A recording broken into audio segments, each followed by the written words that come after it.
আমাদেরকে সময় দেওয়া হয় 2 মিনিট এবং রিকোয়েস্ট করে সময় নেওয়া হয় 1 মিনিট এবং যখনই আবার সময় চাওয়া হয় তখন আমাদেরকে বলা হয় this is not Shahbag streets parliament. Salauddin সাহেব আমাদের স্বরাষ্ট্রমন্ত্রী, উনি যখনই দাঁড়ান, উনি যেহেতু ট্রেজারি বেঞ্চের উনি মেম্বার, ট্রেজারি বেঞ্চের উনি অর্থাৎ উনি এবং উনি হচ্ছেন স্বরাষ্ট্রমন্ত্রী, উনি যখনই দাঁড়ান যেই বিষয়ে ধরেন, যেমন মানবাধিকার কমিশন বিষয়ে আমাকে সময় দেওয়া হয়েছিল মাত্র আমাকে সময় দেওয়া হয়েছিল 2 মিনিট, আমাকে সময় দেওয়া হয়েছিল মাত্র 2 মিনিট। আর এই বিষয়ে সালাউদ্দিন সাহেব 40 মিনিট কথা বলেছেন, 40 মিনিট।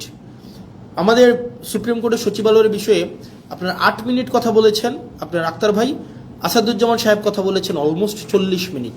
তাহলে ঘটনাটা কি দাঁড়ায়? ঘটনাটা দাঁড়ায়, ধরেন কোনো একটা অর্ডিন্যান্সের পক্ষে আমি 5 মিনিট কথা বললাম, 5 মিনিট, এটার বিরুদ্ধে সালাউদ্দিন সাহেব 40 মিনিট কথা বললেন। 40 মিনিট, আপনি 40 মিনিট, এই 40 মিনিটে উনি যদি কোনো অযৌক্তিক কথাও বলেন, সেটাকে যখন আমি আবার দাঁড়াবো যে ওনার অযৌক্তিক কথাগুলোকে খণ্ডন করার জন্য, আমাদেরকে সেখানে কোনো অ্যালাউ করা হয় না।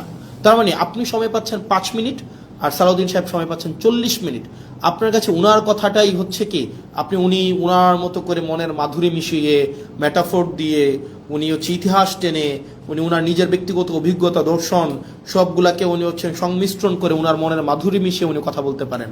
এবং সেই জায়গা থেকে আমাদেরকে সময় দেওয়া হয় 2 মিনিট এবং রিকোয়েস্ট করে সময় নেওয়া হয় 1 মিনিট এবং যখনই আবার সময় চাওয়া হয় তখন আমাদেরকে বলা হয় this is not Shahbag streets parliament, which is very unfortunate.